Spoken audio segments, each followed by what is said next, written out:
Shalom Bapak Ibu, Saudara terkasih dalam nama Yesus. Kita bertemu kembali di dalam ibadah secara virtual. Jika kita percaya, bisa kita mengagungkan dan bersehati meninggikan nama Tuhan, Allah hadir di tengah kita. Karena ada kuasa dalam setiap pujian penyembahan yang kita bawakan dengan hati yang mengucap syukur. Mari saya jemput kita semua untuk berdoa bersama. Kita siapkan hati kita untuk berikan yang terbaik bagi Tuhan. Terima kasih Bapa yang baik. Mengucap syukur padamu Tuhan buat penyertaan-Mu di dalam kehidupan kami ya Bapa. Terlalu sempurna penyertaan-Mu dalam kehidupan kami Tuhan. Setiap waktu, setiap detik Tuhan tidak pernah Engkau tinggalkan kami. Apapun yang terjadi saat ini dalam kehidupan kami percaya pada Engkau Tuhan senantiasa. Bahwasanya Bapa Engkau tetap memegang kendali atas seluruh kehidupan kami Tuhan. Kami mau belajar berserah dan percaya sepenuhnya kepada Engkau Tuhan. Karena itulah satu-satunya yang bisa membuat kami tetap bertahan dan hidup di tengah pergumulan ini. Kekuatan-Mu, kebaikan-Mu, dan kasih-Mu lah yang menjadi sumber kehidupan kami ya Bapa. Terima kasih Tuhan. Hari ini Bapa, kami membawa tubuh jiwa roh kami datang ke hadapan-Mu. Kami mau membangun satu hubungan yang lebih intim bersama dengan Engkau dalam satu penyembahan yang kiranya boleh menyenangkan hati-Mu ya Bapa. Oh Roh Kudus, pimpin setiap kami Roh Kudus. Balut kami dengan kasih-Mu agar kami boleh menyenangkan hati Bapa di surga. Haleluya.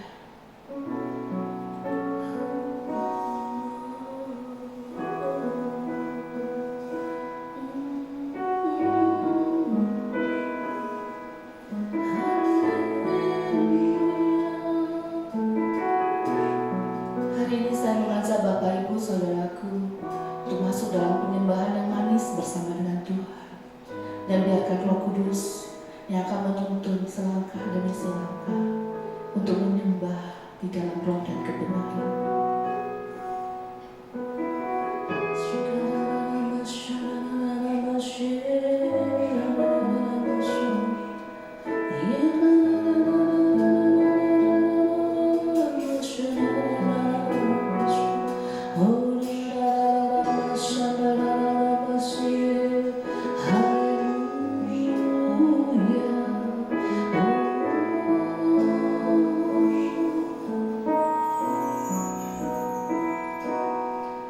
Engkau Tuhan yang setia, waktu-Mu selalu yang terbaik. Engkau Tuhan sandaranku, dan ku hanya kan berharap padamu. Satu-satunya yang ku andalkan, satu-satunya yang ku percaya. Engkau sumber kekuatan, sumber pengharapan, sumber kedamaian. Satu-satunya yang ku andalkan,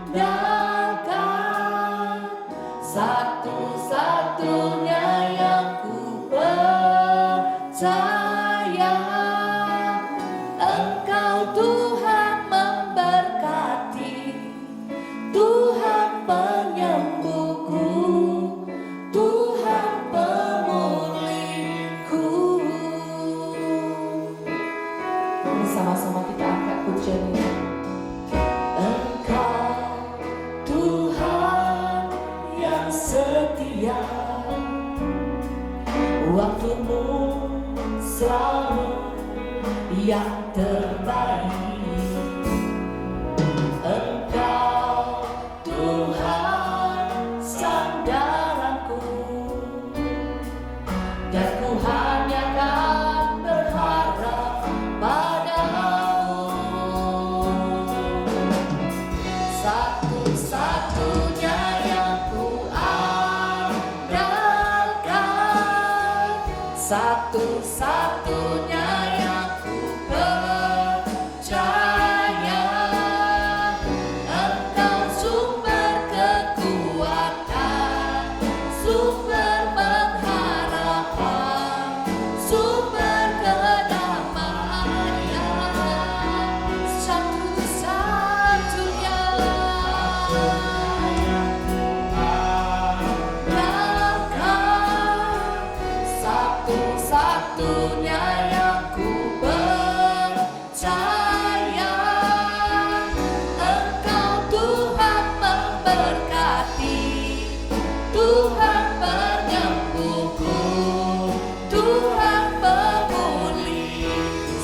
Tuhanku ajaib, Kau turun tangan memulihkanku.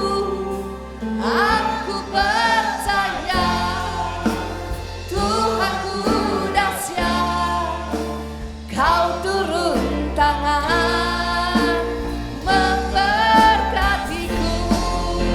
Aku percaya, kami percaya Tuhan, Engkau Tuhan kami yang ajaib. Kau akan turun tangan memulihkan setiap keadaan kami saat ini. Aku percaya Tuhanku dahsyat, Kau turun tangan memberkatiku. Haleluya, kami percayakan Engkau Tuhan. Aku percaya Tuhanku ada, Kau turun tangan memulihkanku. Aku percaya Tuhanku dahsyat, Kau turun tangan memberkatiku. Aku percaya Tuhanku ada, amin. Kau turun tangan memulihkanku. Aku percaya Tuhanku dahsyat, Kau turun tangan memberkatiku. Kau turun tangan, Kau turun memulihkan kami, memulihkanku. Kau turun tangan memberkatiku. Haleluya, Kau turun tangan memberkati kami.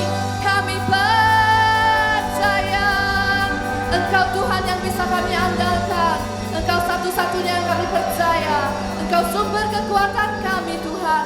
Oh haleluya, kami bersyukur Tuhan buat penyertaan-Mu. Kami percaya, oh haleluya, kami percaya akan kebaikan-Mu Tuhan dan kesetiaan-Mu ya Bapa. Shikararabaya shikerere.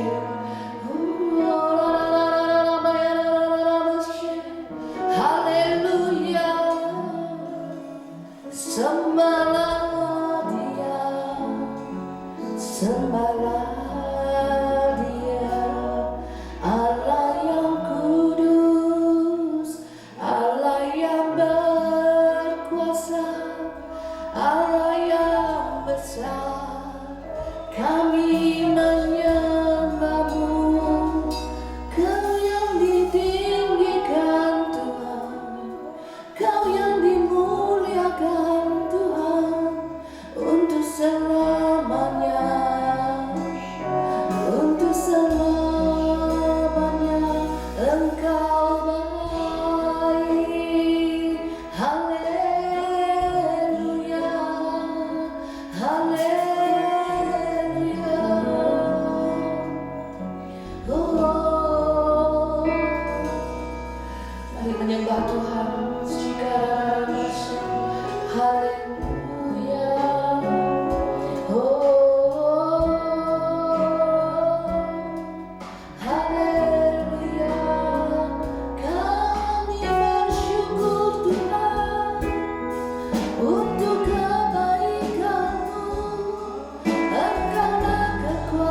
kita tidak melihat jalan keluar atas masalah dan pergumulan kita, ingatlah Bapak Ibu Saudaraku, Tuhan Yesus menantikan kita dengan tangannya yang terbuka. Senantiasa Dia tidak pernah melepaskan tangannya daripada kita.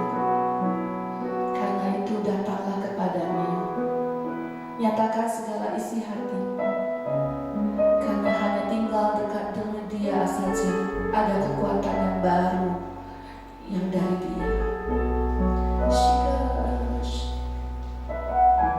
Bapak Ibu Saudaraku, sebelum kita mendengarkan firman Tuhan yang akan meneguhkan dan memulihkan kita lebih dan lebih lagi, karena firman itulah yang akan menjadi pedoman bagi kehidupan kita. Mari kita biarkan Roh Kudus untuk terus bekerja dalam hati kita. Walaupun saat ini kita melakukan ibadah secara virtual di rumah masing-masing, biar kita tetap belajar fokus akan kehadiran Tuhan, memberikan yang terbaik bagi Tuhan. Waktu kita yang sesungguhnya untuk intim bersama dengan Tuhan. Mungkin ada banyak halangan dan tantangan di saat kamu menjalankan ibadahmu, tapi percayalah, Tuhan Yesus akan menolong kita dan memampukan kita untuk terus fokus pada Dia, untuk menyembah Dia.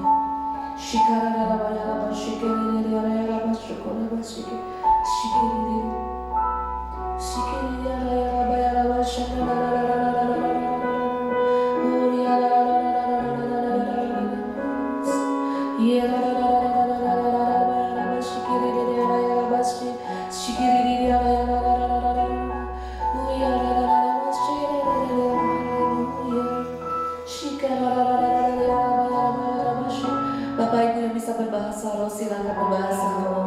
Bangun hubungan intim di hadapan Tuhan. Jangan kau malu, jangan kau gelisah, jangan kau memikirkan hal-hal yang lain. Tetap fokus pada Tuhan. Tuhan hadir saat kita menyatukan hati kita.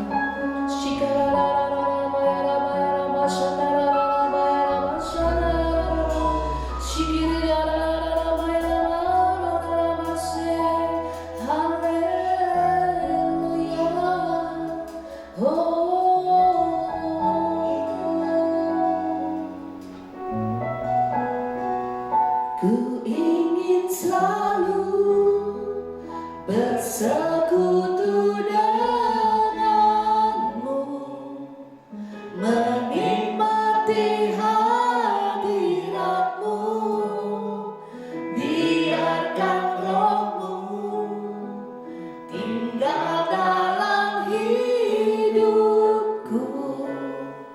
Sungguh indah bersamamu, ku ingin selalu bersekutu denganmu, menikmati hadiratmu, biarkan rohmu tinggal dalam hidupku. Sungguh indah bersamamu, ku ingin selalu bersekutu denganmu, menikmati hadiratmu, biarkan rohmu tinggal dalam hidupku. Sungguh indah bersamamu selamanya, selamanya.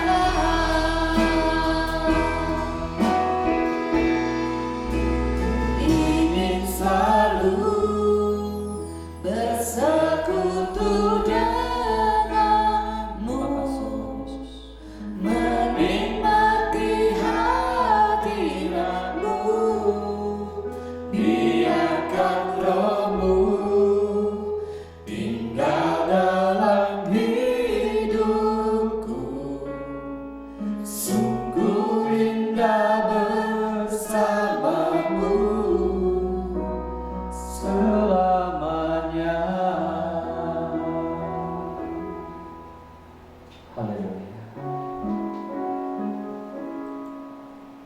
Mari sebentar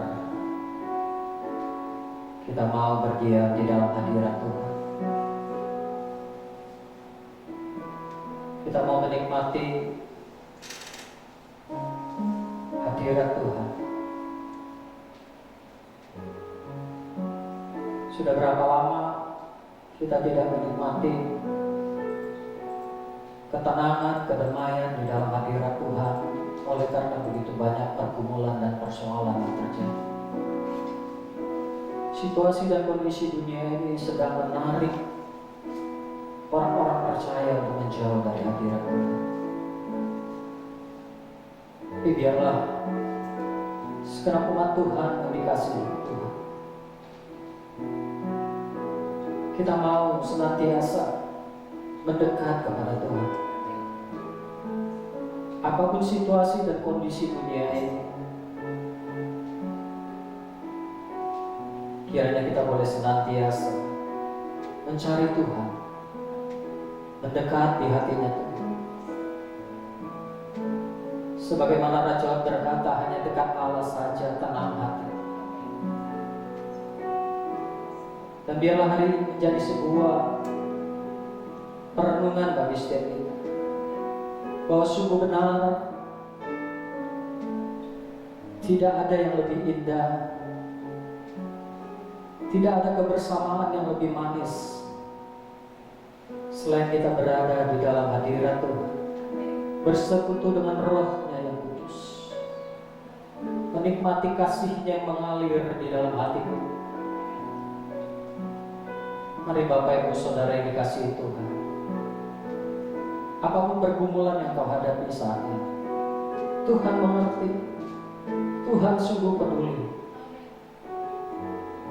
Dan hari ini Dia mau agar kita datang menghampiri Dia dengan sukacita, dengan segenap hati, dengan penuh ucapan syukur. Sebab kita percaya, ketika kita berada di dalam hadirat Tuhan, segala beban persoalan kita akan ditanggalkan. Kita akan memperoleh kelegaan, kita akan beroleh penghiburan, pemulihan, sukacita, bahkan damai sejahtera dari Allah Bapa kita yang di sorga.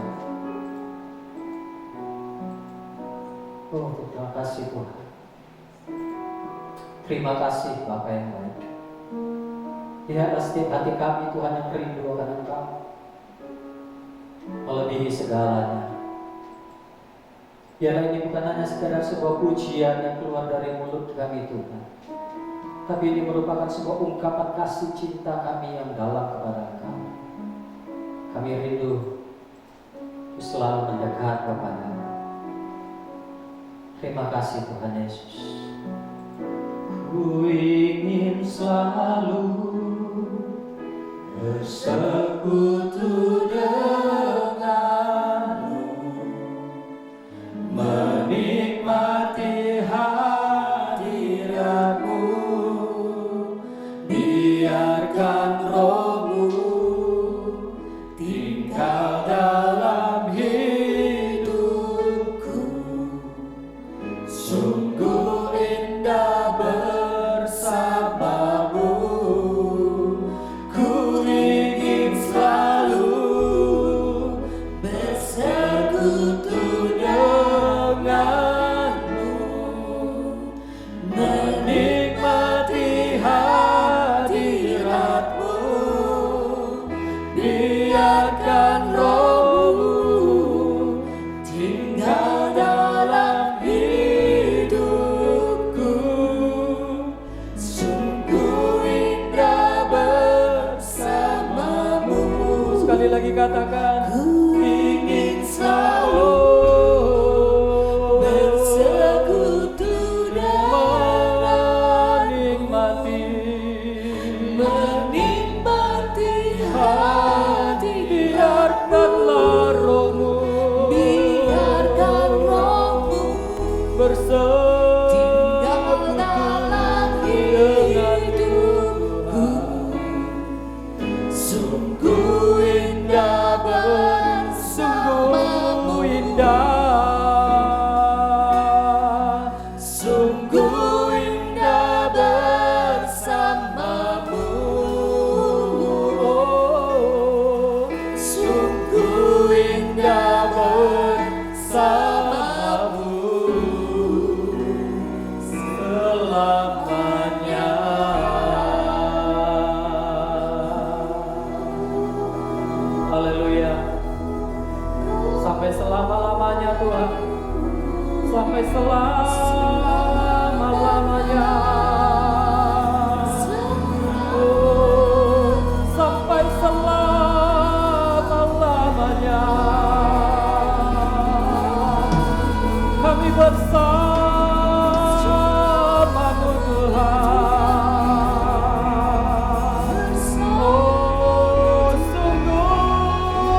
Terima kasih untuk kebaikan-Mu, kemurahan-Mu, anugerah-Mu dan kasih setia-Mu di sepanjang kehidupan kami. Dan tiba saatnya kami membuka hati kami bagi firman-Mu, Bapa. Urapi kami Tuhan, agar firman-Mu itu boleh menjadi rema dalam kehidupan kami. Kami boleh mengingatnya Tuhan, kami boleh melakukannya Tuhan dimanapun kami berada. Terima kasih Tuhan Yesus, urapi hamba-Mu, urapi kami semua jemaat-Mu yang mendengarnya ya Bapa. Mulialah nama-Mu, ini doa permohonan kami di dalam nama Tuhan Yesus Kristus. Mari saudaraku, Bapak Ibu dikasih Tuhan, kita siap mendengarkan firman Tuhan. Bersama-sama kita katakan amin. Haleluya. Baik, puji Tuhan. Baik Bapak Ibu yang di rumah, Anda boleh kembali duduk ya. Selamat hari Minggu untuk kita semuanya. Dan shalom. Puji Tuhan, senang sekali di mana oleh karena kemurahan Tuhan kembali kita bisa beribadah, memuji menyembah Tuhan, dan juga kita mau bersama-sama belajar akan kebenaran firman Tuhan. Pada hari ini kita mau belajar dari peristiwa ke-10 orang kusta yang disembuhkan oleh Tuhan Yesus, yang tercatat di dalam kitab Lukas pasal yang ke-17 ayat 11 sampai ke-19.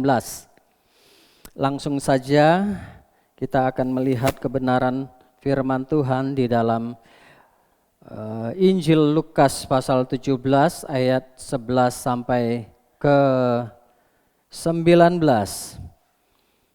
Kita akan melihat dan menelitinya ayat per ayat. Ya, karena begitu banyak pelajaran-pelajaran yang begitu berharga yang dapat kita dapati melalui peristiwa di mana ke-10 orang kusta ini ya mengalami pentahiran dari Tuhan Yesus. Baik, saya akan membacakan kepada Bapak Ibu semuanya, Anda boleh perhatikan. Ya, Anda juga bisa membaca, kalau Anda punya Alkitab di rumah boleh silakan dibuka ya. Baik, puji Tuhan. Lukas pasal ke-17 ayat pertama sampai ke-19. Demikian firman Tuhan. Dalam perjalanannya ke Yerusalem, Yesus menyusur perbatasan Samaria dan Galilea. Ketika ia memasuki suatu desa, datanglah 10 orang kusta menemui dia. Mereka tinggal berdiri agak jauh dan berteriak, "Yesus, Guru, kasihanilah kami." Ayat ke-14, lalu ia memandang mereka dan berkata, "Pergilah, perlihatkanlah dirimu kepada imam-imam." Dan sementara mereka di tengah jalan, mereka menjadi tahir. Ya, saya sampai ke ayat 14 dulu. Nah, Bapak Ibu, mari kita perhatikan di mana kisah ini menceritakan pada suatu saat ketika Yesus dalam perjalanannya menuju ke Yerusalem, dia menyusuri perbatasan antara Samaria dan Galilea yang terdiri atas desa-desa. Ya. Nah, ketika dia berjalan menyusuri perbatasan Samaria dan Galilea melewati desa demi desa, ternyata ada ketika dia memasuki sebuah pedesaan, ada 10 orang yang mengidap kusta. Dikatakan mengidap kusta menemui dia. Dan mereka tinggal berdiri agak jauh. Nah, saudara Bapak Ibu yang dikasihi Tuhan, kalau kita perhatikan ayat ke-12 ini, dikatakan 10 orang kusta menemui dia. Tetapi dalam posisi yang tidak mendekat. Ya, ada jarak di antara Yesus dan juga ke-10 orang kusta ini. Dikatakan demikian, mereka tinggal berdiri agak jauh. Tidak disebutkan berapa jauh, tetapi ada jarak yang memisahkan antara Yesus dengan 10 orang kusta tersebut. Nah, kita perhatikan kenapa mereka ini tinggal agak jauh. Kenapa mereka tidak datang kepada Tuhan atau menjamahnya, ya, atau bersujud di bawah kaki Tuhan Yesus. Nah, penyebabnya ternyata adalah karena mereka yang 10 ini menderita penyakit kusta, Bapak Ibu. Nah, kita melihat penyakit kusta ini pada waktu itu. Ya. Ini adalah sebuah penyakit yang sangat menjijikkan, ya, yang sangat menajiskan. Dan pada waktu itu, bangsa Yahudi memandang bahwa penyakit kusta ini bukan hanya sekedar penyakit medis, ya, bukan hanya sekedar penyakit biasa, tetapi ini sebuah penyakit yang begitu fatal dan juga berkaitan dengan hukuman langsung dari Tuhan, berkaitan dengan hukuman dari Tuhan kepada orang-orang tertentu yang bersalah di pemandangan Tuhan. Ya. Nah, ini berkisah kepada perjanjian lama, di mana ada beberapa orang atau tokoh bahkan yang mengalami juga dengan yang namanya penyakit kusta. Ya. Salah satu adalah Miriam, ya, kakak dari Musa. Ketika dia dan Harun memberontak kepada Musa, oleh karena Musa membawa seorang perempuan Kus, ya, mereka berkata, Miriam berkata, apakah Tuhan hanya berfirman melalui Musa? Apakah dia tidak berfirman melalui kita? Dan ini merupakan sebuah kesalahan di hadapan Allah pada waktu itu. Ya, sehingga Tuhan memanggil mereka keluar bertiga dan Tuhan berkata kepada mereka bertiga bahwa ini sebuah kesalahan. Ya. Dan apa yang terjadi kalau kita baca kisahnya? Ya, bahwa pada saat itu juga Miriam terkena penyakit kusta. Ya, kalau di dalam bahasa Yunani disebut lepra. Ya. Di mana sekujur tubuhnya putih. Dan ini merupakan sebuah kenajisan pada waktu itu. Ya. Sehingga orang yang berpenyakit kusta atau lepra ini harus diasingkan. Dia tidak bisa tinggal di kemah bangsanya, tetapi dia harus diasingkan, dia tinggal di luar perkemahan. Ya. Bahkan yang lebih luar biasa lagi, setiap orang yang kena penyakit kusta ini, dia harus berpakaian yang compang-camping. Dia harus berpakaian yang koyak-koyak. Ya, dengan rambut yang terurai panjang untuk menutupi wajahnya. Dan memakai tudung kepala. Dan ketika mereka berjalan, mereka harus berteriak, najis, najis, najis. Ya. Ini supaya orang-orang tidak mendekat kepada mereka. Ya. Ini adalah sebuah penyakit yang begitu memalukan. Ya, penyakit yang najis. Nah, saudaraku, inilah yang menjadi penyebab kenapa mereka tidak datang mendekat kepada Tuhan Yesus. Tetapi di balik keterbatasan ini, ya, di balik penderitaan mereka ini, ya, bahwa penyakit lepra ini memang sesuatu hal yang bukan hanya mengakibatkan kesakitan secara fisik. Karena kita tahu bahwa ini akan mengakibatkan pembusukan kepada jari, bahkan bisa lepas dan lain sebagainya. Ya. Tetapi juga mengalami yang namanya sakit secara psikis, ya, secara psikologi. Kenapa? Karena mereka diasingkan, mereka dikucilkan. Ya. Nah, ini yang membuat mereka tidak datang kepada Tuhan. Karena ada aturan itu yang berlaku di suku Yahudi pada waktu itu. Sehingga hal ini merupakan sebuah hal yang mereka ingat, mereka tidak boleh mendekat kepada Tuhan Yesus. Tetapi di segala penderitaan mereka, keterbatasan mereka, apa yang mereka lakukan? Mereka tidak menyerah. Ya. Mereka tidak putus asa. Di ayat ke-13 dikatakan, dan mereka berteriak. Mereka berseru kepada Tuhan. Yesus Guru, kasihanilah kami. Ya, ini sebagai sebuah usaha yang dilakukan, ya, untuk memohon belas kasihan dari Tuhan. Ya. Dan apa yang terjadi? Di ayat ketiga di 14 bilang gini, lalu Yesus memandang mereka dan berkata. Nah, saudaraku, kalau kita melihat dan memperhatikan perkataan ini, lalu ia memandang mereka dan berkata, dalam arti kata Yesus juga tidak mendekat kepada mereka. Ya. Yesus juga tahu akan aturan ini. Ya, bahwa ada jarak di antara orang yang berpenyakit kusta dengan orang yang sehat. Yesus hanya berusaha untuk menaati apa yang telah menjadi sebuah aturan di dalam kebiasaan atau kebudayaan orang Yahudi pada waktu itu. Ya. Nah, tapi apa yang dilakukan oleh Yesus? Ia memandang mereka, tetapi dia berkata, pergilah, perlihatkanlah dirimu kepada imam-imam, dan sementara mereka di tengah jalan mereka menjadi tahir. Nah, perhatikan ini luar biasa Bapak Ibu. Memang untuk menyatakan seseorang itu sembuh atau tahir dari kusta itu harus dinyatakan oleh para imam. Tidak orang sembarangan yang bisa memutuskan apakah orang ini sudah tahir atau tidak. Ya, sudah sembuh dari kustanya atau tidak. Ya. Harus melalui pernyataan imam itu diperiksa sedemikian rupa. Dan kalau memang sudah sembuh dia dinyatakan tahir. Ya. Nah, yang luar biasanya Yesus tahu ya akan hal ini. Makanya dia suruh pergi perlihatkan dirimu kepada imam-imam. Dan yang luar biasa, dan sementara mereka di tengah jalan mereka menjadi tahir.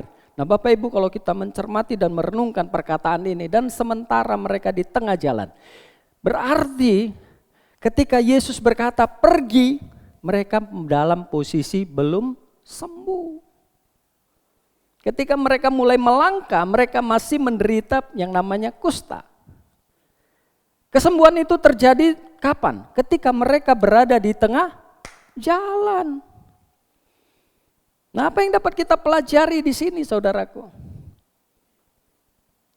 Yang pertama tadi dikatakan mereka berteriak. Kemudian mereka menaati akan perkataan Yesus. Pergi perlihatkan dirimu kepada para imam. Padahal mereka belum sembuh kalau kita merujuk kepada kalimat ini. Karena mereka dikatakan di tengah jalan mereka menjadi tahir atau menjadi sembuh. Jadi ketika mereka berangkat mereka masih dalam posisi sakit kusta. Nah, kita bisa belajar di sini merendahkan diri. Ketika mereka melihat Yesus, mereka tahu mereka merendahkan diri dengan berteriak, Tuhan kasihanilah kami. Perhatikan kata kasihanilah kami. Adalah sebuah perkataan yang memohon belas kasihan Tuhan, merendahkan diri. Kemudian mereka mengambil sebuah tindakan ketika Tuhan katakan pergi perlihatkan dirimu kepada para imam. Mereka tidak melihat bahwa mereka masih sakit, tapi mereka melakukan apa yang Yesus katakan. Dan mereka berjalan pergi, dan ketika terjadi di tengah jalan mereka sembuh, mereka tahir. Ya. Nah poin yang pertama yang dapat kita pelajari dari ayat 11 sampai 14 bahwa ketika kita merendahkan diri, ya, bukan rendah diri, berbeda.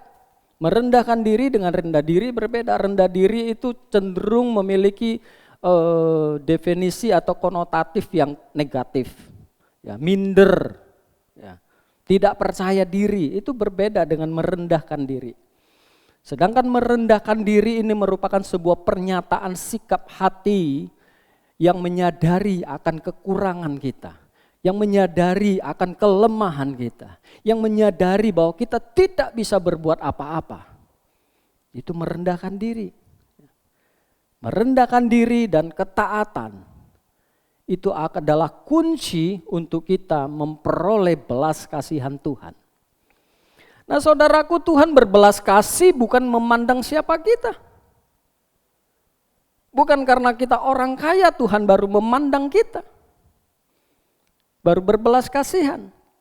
Tuhan tidak melihat kalau kita ini orang yang berpendidikan, S1, S2, S3, dan lain sebagainya. Baru Tuhan memandang dan berbelas kasih. Bukan karena kita orang tertentu, memiliki posisi tertentu, orang terhormat, baru Tuhan berbelas kasih.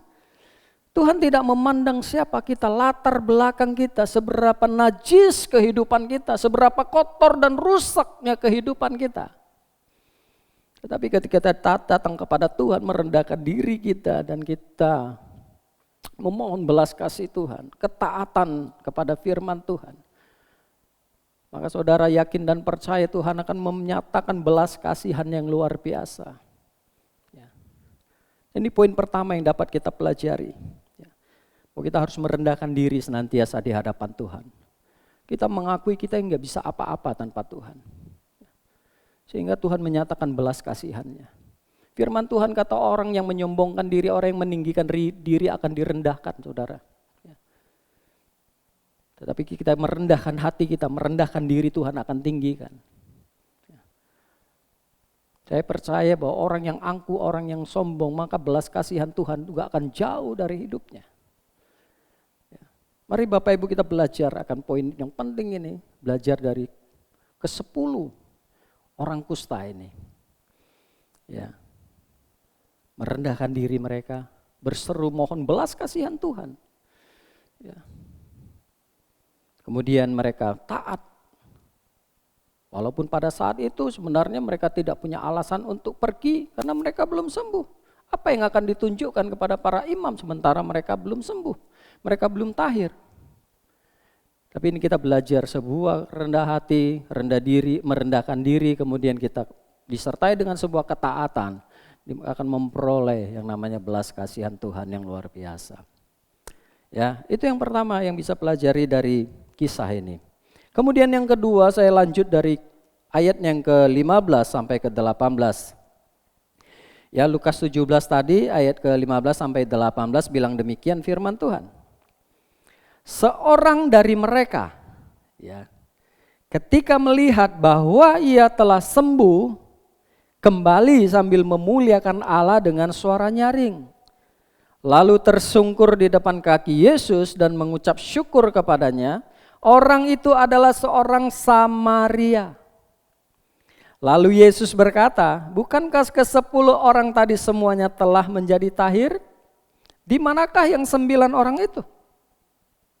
Tidak adakah di antara mereka yang kembali untuk memuliakan Allah selain daripada orang asing ini? Nah, sampai ayat ke-18. Kita perhatikan ayat per ayat. Di ayat ke-15 dikatakan seorang dari mereka, dari ke-10 orang yang menderita kusta ini. Ya, ketika dalam perjalanan dia melihat dia sudah tahir. Dia bukan pergi kepada imam, tetapi dia pulang, dia kembali kepada Yesus. Berkontradiksi dengan ke-9 orang ini. Mereka tidak kembali kepada Tuhan Yesus.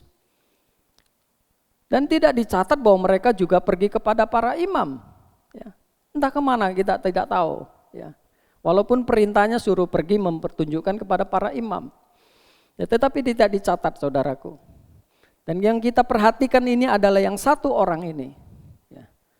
Dia kembali, dia melihat dia tahir, dia sudah sembuh. Dia tidak kepada para imam, dia pulang, dia kembali kepada Yesus. Kemudian dia bersyukur, dia berterima kasih kepada Yesus. Dia bersujud dan dia memuliakan Allah. Seakan-akan perbuatannya ini menentang akan perintah Tuhan, ya kan? Yesus kan suruh, perlihatkan dirimu kepada para imam. Tapi kenapa dia kembali? Ya. Ini menjadi sebuah pertanyaan bagi kita. Saudaraku, ini mengajarkan kita. Kita mau selalu mengutamakan Tuhan. Ya, lebih dari segalanya, lebih daripada siapapun juga. Kita bersyukur terlebih dahulu kepada Tuhan untuk segala kebaikan yang kita terima. Pemulihan yang Tuhan kerjakan dalam kehidupan kita, dalam ekonomi kita, dalam kesehatan kita, dalam rumah tangga kita dan lain sebagainya. Ya. Kita mau datang terlebih dahulu di bawah kaki Tuhan. Kita tahu menjadi orang yang tahu berterima kasih kepada Tuhan. Ada banyak orang Kristen pada akhir-akhir ini ketika dia hidupnya diberkati Tuhan.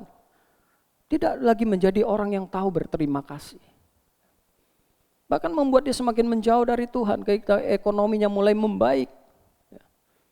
Waktu dia susahnya dulu, waduh setianya sama Tuhan luar biasa. Setiap ibadah ada dia ikuti, puasa dia ikuti. Tetapi ketika Tuhan mulai pulihkan hidupnya, ketika Tuhan mulai mengembalikan kehidupan yang luar biasa. Banyak orang yang mulai meninggalkan Tuhan. Ini menunjukkan kita tidak tahu berterima kasih. Padahal Tuhan sudah menyatakan belas kasihan yang luar biasa. Tanpa memandang siapa kita. Apa latar belakang kita. Nah saudaraku, kita belajar dari satu orang ini. Ya. Seakan-akan dia tadi tidak taat pada perintah Tuhan. Tetapi Tuhan tidak mengecam dia. Tetapi justru Yesus berkata, bukankah ke-10 orang tadi semua tahir, di manakah yang lain? Yesus tidak mengecam dia, kenapa kamu tidak pergi kepada imam? Kenapa justru datang dulu kemari? Ya. Justru Tuhan memuji dia. Ya. Tidak adakah di antara mereka yang kembali untuk memuliakan Allah selain daripada orang asing ini? Nah, perhatikan Bapak Ibu, dikatakan di ayat 16 bahwa yang datang itu adalah orang Samaria. Ya. Bahkan Yesus katakan ini orang asing loh. Kita tahu bahwa orang Samaria itu dengan orang Yahudi itu selalu bertolak belakang. Tidak pernah bergaul, tidak pernah akur. Saling menjelekkan, saling menghina oleh karena perbedaan. Perbedaan etnis yang disebabkan oleh perbedaan etnis, kemudian perbedaan dalam teologis, dan masih banyak hal. Orang Yahudi menganggap bahwa orang Samaria ini bukan lagi murni keturunan orang Israel atau orang Yahudi, tetapi sudah percampuran, sudah darah campuran dengan bangsa-bangsa yang ada di sekitar mereka. Ya. Sehingga mereka menganggap ini orang Samaria tidak perlu diadakan hubungan atau pertemanan atau persahabatan atau ya bersosialisasi dengan mereka, tidak. Justru diasingkan karena dianggap sudah tidak murni orang Israel. Ya. Dan mengenai teologis, orang Samaria adalah penyembah-penyembah berhala pada umumnya. Ya. Sehingga ini bertentangan dengan orang Yahudi yang menyembah kepada Allah. Ya. Sehingga mereka tidak pernah akur. Anda masih ingat ceritanya tentang seorang perempuan Samaria. Ya. Ketika Yesus ada di sumur dan meminta air kepadanya, apa yang dibilang perempuan ini? Ya. Masakan kamu seorang Yahudi meminta air kepada saya, minta minum seorang Samaria? Kemudian di dalam tanda kurung kalau Anda baca di Alkitab, bahwa dikatakan di situ orang Yahudi tidak bergaul dengan orang Samaria. Dengan sederhananya mereka ini musuhan, ya, tidak akur. Ya. Tapi ini menjadi sebuah perhatian bagi kita lewat firman Tuhan ini. Ya, saudaraku, Samaria berbicara tentang sebuah penyembahan berhala, orang-orang yang berdosa di hadapan Tuhan. Poin yang kita bisa pelajari dari sini, walaupun dia seorang Samaria yang penuh dengan dosa, ya, yang bertentangan dengan orang Israel yang menyembah kepada Allah, ya, dianggap sebagai bangsa yang hina, tetapi Tuhan Yesus berbelas kasih kepadanya. Ya. Nah, saudaraku yang dikasihi Tuhan, ini hal yang menarik, ya. Bukankah kalau kita merenungkan, kita adalah Samaria rohani. Yang dahulunya kita tidak kenal Tuhan, yang dahulunya kita berseteru dengan Tuhan, yang dulunya kita tidak menyembah Allah, yang dulunya kita berbuat di dalam dosa-dosa yang menajiskan. Kita seperti seorang yang menderita kusta. Ya. Kita ini tidak berharga. Ya. Kita dianggap najis. Ya.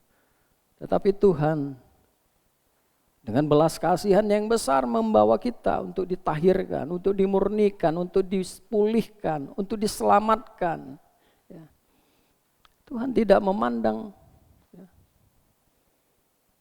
kita orang asing. Kita orang yang dikucilkan, kita orang yang penuh dosa, kita orang yang kotor, kita orang yang jahat. Sebab itu Yesus lahir ke dunia untuk menyelamatkan orang-orang yang berdosa. Termasuk kita, saudaraku, ketika kita belum percaya kepada Tuhan, ketika kita belum menerima sebagai Tuhan dan Juru Selamat. Ya, kita ini seperti Samaria, yang bertentangan, yang menjadi musuhnya Tuhan. Nah, ini yang kita bisa pelajari. Yang poin kedua, ya. Dan Bapak Ibu yang dikasihi Tuhan, sebagai orang yang telah menerima belas kasihan Tuhan, sudahlah sepantasnya kita menjadi orang yang tahu berterima kasih dan bersyukur kepada Tuhan. Amin. Ya. Dengan cara bagaimana? Jadilah saksi Tuhan dimanapun Tuhan tempatkan kita. Memuliakan Tuhan. Bagaimana Tuhan bisa dimuliakan?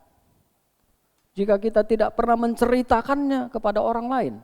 Jika kita tidak menyaksikan kebaikannya di dalam hidup kita. Jika kita tidak pernah mau berkata akan kasih-Nya yang luar biasa. Menyaksikan kemurahan Tuhan. Yang telah mengubahkan kehidupan kita. Yang telah mati bagi kita. Untuk mengampuni semua dosa dan pelanggaran kita. Segala kenajisan kita. Kita cukup menyimpan untuk diri kita sendiri. Bagaimana kita bisa disebut memuliakan Tuhan. Saudaraku, ketika kita menjadi saksi, itulah di mana Tuhan dimuliakan. Orang akan melihat perubahan di dalam hidup kita. Hidup kita yang telah dipulihkan itu menjadi sebuah kesaksian. Kita bisa bercerita kepada orang lain. Tidak harus menjadi seorang pendeta dulu Anda bersaksi. Tidak harus sekolah teologi dulu. STH, MTH, dokter tidak usah. Tetapi ketika engkau mengalami Tuhan, ketika hidupmu diubahkan, kau merasakan kasih Tuhan yang luar biasa. Kau bisa bercerita kepada orang lain. Dan ini salah satu bentuk ucapan syukur kita kepada Tuhan. Tanda kita berterima kasih kepada Tuhan. Ceritakan kepada orang lain. Ya. Ini poin kedua yang bisa kita pelajari. Yang dari satu orang ini, orang Samaria, orang asing. Tetapi dia datang, dia tahu berterima kasih, dia mau bersyukur, dan dia memuliakan Allah. Ya, dan yang ketiga, yang terakhir, Bapak Ibu yang dikasihi Tuhan. Kita baca mulai ayat yang ke-19 atau ayat yang terakhir ya dari Lukas pasal 17 ayat 19. Lalu ia berkata kepada orang itu, berdirilah dan pergilah, imanmu telah menyelamatkan engkau. Bapak Ibu yang dikasihi Tuhan, ini luar biasa. Apa yang dialami oleh satu orang ini tidak dialami oleh 9 orang tadi. Meskipun mereka sama-sama telah tahir ya secara kusta, secara penyakit medisnya, mereka sama-sama telah tahir. Tetapi ada satu hal yang mereka tidak dapatkan, yaitu pengakuan dari Tuhan Yesus sendiri. Pengakuan dari Tuhan Yesus. Banyak orang Kristen yang mendapat pengakuan dari orang lain, tapi dari manusia, tapi belum tentu mendapat pengakuan dari Tuhan. Ya. Bisa saja kita menipu orang lain dengan pelayanan kita. Ya. Bisa saja kita menipu orang lain dengan kita berpura-pura baik, tetapi hati kita kotor, hati kita penuh dengan kemunafikan, hati kita penuh dengan kebohongan dan lain sebagainya. Ya. Tetapi di sini ada satu yang luar biasa. Dari satu orang ini Tuhan berkata, berdirilah, ya, pergilah, imanmu telah menyelamatkan engkau. Bapak Ibu, kalau kita bisa menarik sebuah kesimpulan bahwa yang satu orang ini, yang Samaria yang dikatakan Yesus orang asing, dia bukan hanya sembuh, dia bukan hanya tahir secara fisik, secara medis, dia bukan hanya sembuh dari kustanya, tetapi dia memperoleh yang namanya keselamatan jiwa. Tuhan mengampuni semua pelanggarannya. Tuhan mengampuni semua dosanya dengan berkata, imanmu telah menyelamatkan engkau. Ya. Ya. Sedangkan yang 9 ini tidak. Ya.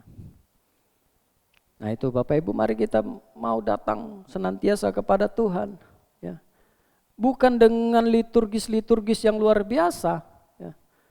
Tetapi persekutuan secara pribadi dengan Tuhan. Satu orang ini, dia datang, dia tersungkur di bawah kaki Tuhan. Menunjukkan sebuah hubungan yang dekat kepada Tuhan. Nah sehingga apa? Tuhan berkata, berdirilah, pergilah, imanmu telah menyelamatkan engkau. Jadi dia bukan hanya sekadar tahir secara fisik, secara jasmani, tetapi Tuhan telah memulihkan kehidupan rohaninya. Dia telah memperoleh keselamatan yang daripada Tuhan.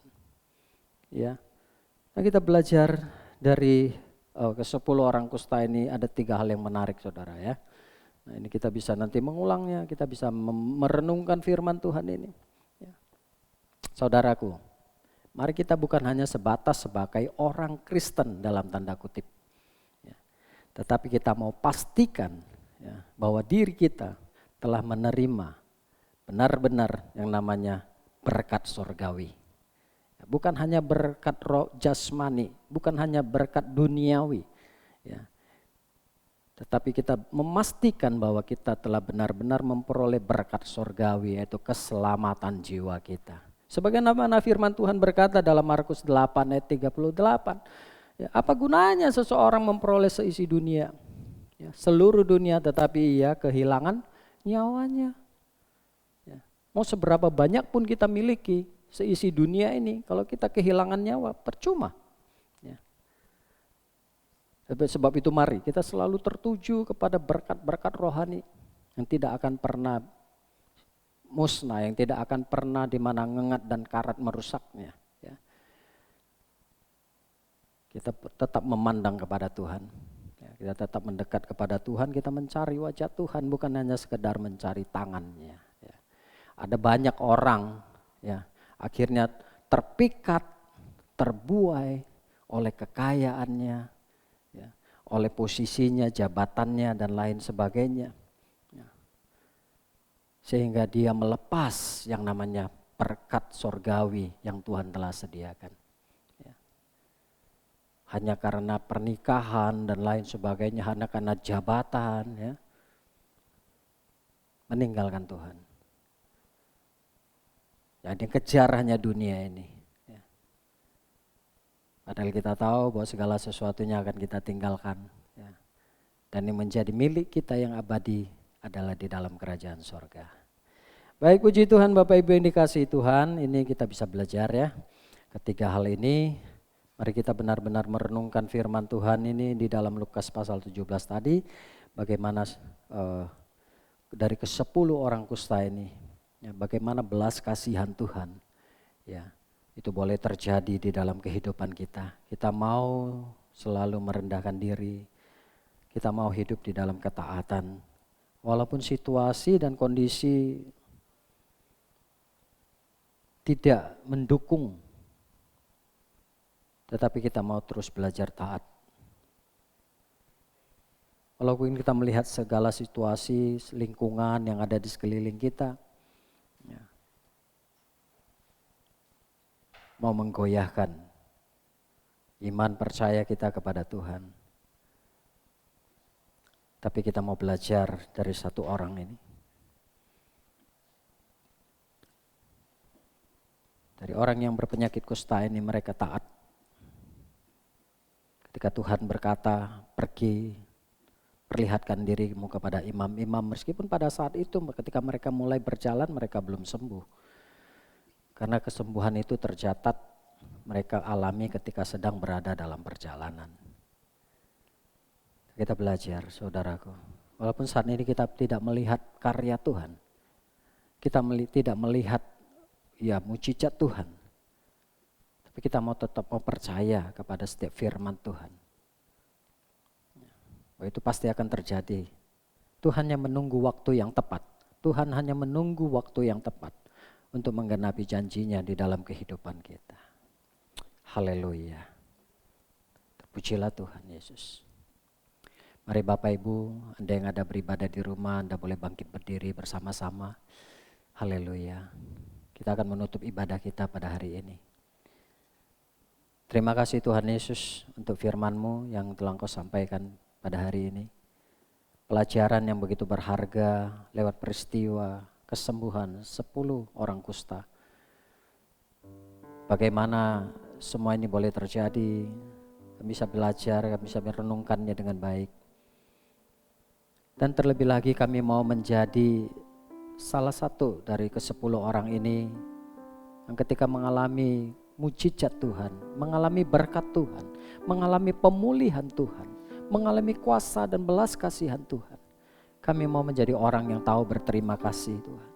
Kami mau menjadi orang yang tahu bersyukur kepada Engkau, yang memuliakan nama-Mu, yang menyaksikan Engkau dimanapun Tuhan tempatkan kami.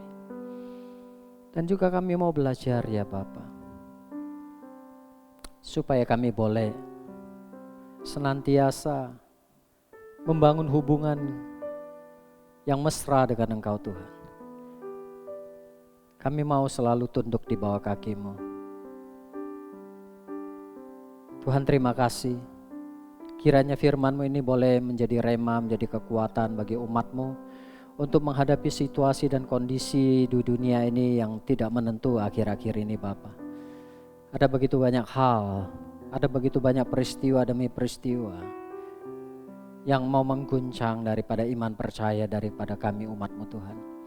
Tapi biarlah melalui firman Tuhan hari ini kami boleh diteguhkan. Karena kami percaya belas kasihan Tuhan atas kami itu begitu luar biasa, begitu dahsyat.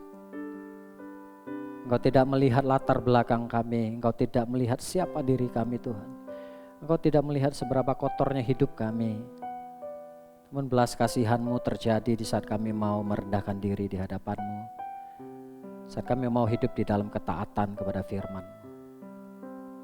Tuhan tolong kami supaya kami hidup seturut dengan firman-Mu Bapa. Terima kasih untuk kebenaran firman-Mu yang kami nikmati bersama-sama. Biarlah setiap kami umat-Mu akan bertumbuh dan berbuah ya Tuhan. Dan orang-orang boleh menyaksikan Kristus di dalam kehidupan kami. Lewat perbuatan-perbuatan kami yang baik, orang akan memuliakan Bapa.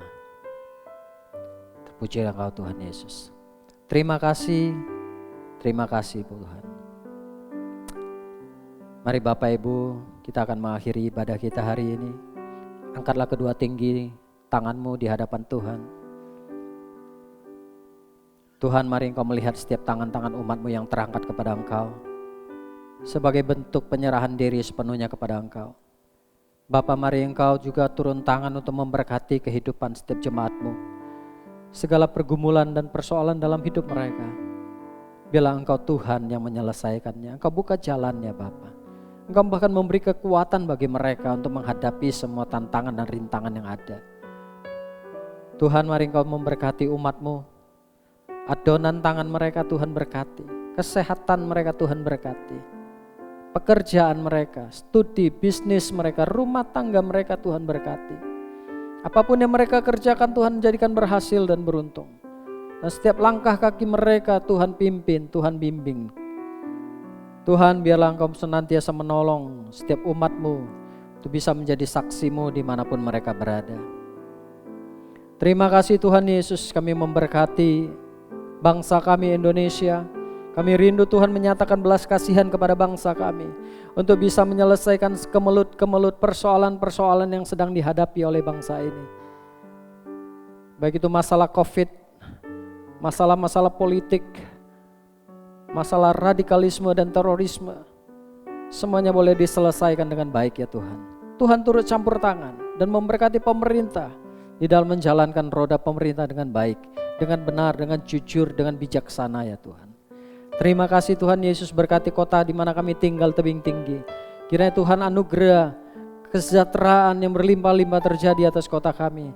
Kota yang aman, makmur, damai dan sejahtera. Kota yang baik, kota yang rukun ya Tuhan Yesus. Kota yang terus bertumbuh dan berkembang ke arah yang baik. Berkati pemerintah kota tebing tinggi, berkati juga masyarakat bersama-sama untuk merawat kota ini Tuhan. Dan terlebih lagi kami berdoa biarlah setiap pintu-pintu penginjilan boleh semakin terbuka atas kota tebing tinggi. Terima kasih Tuhan Yesus. Berkati setiap hamba-hamba-Mu ya Bapa. Kiranya di dalam segala situasi-situasi yang sulit mereka boleh tetap bersemangat. Mereka boleh tetap maju untuk melayani Tuhan. Mereka tetap dengan roh yang berkobar-kobar melayani Tuhan. Mereka tidak mundur selangkah pun daripada Tuhan.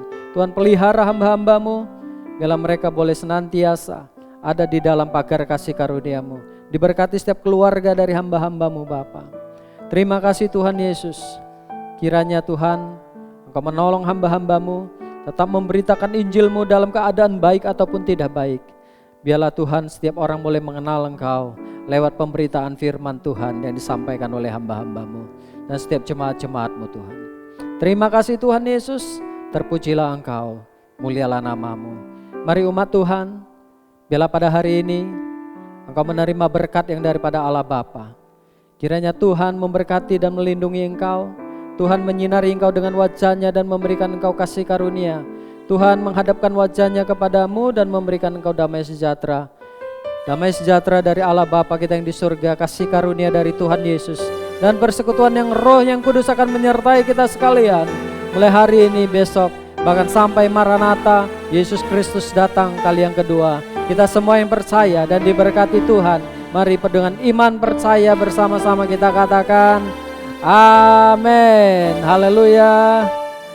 Shalom, selamat hari Minggu. Tuhan Yesus memberkati.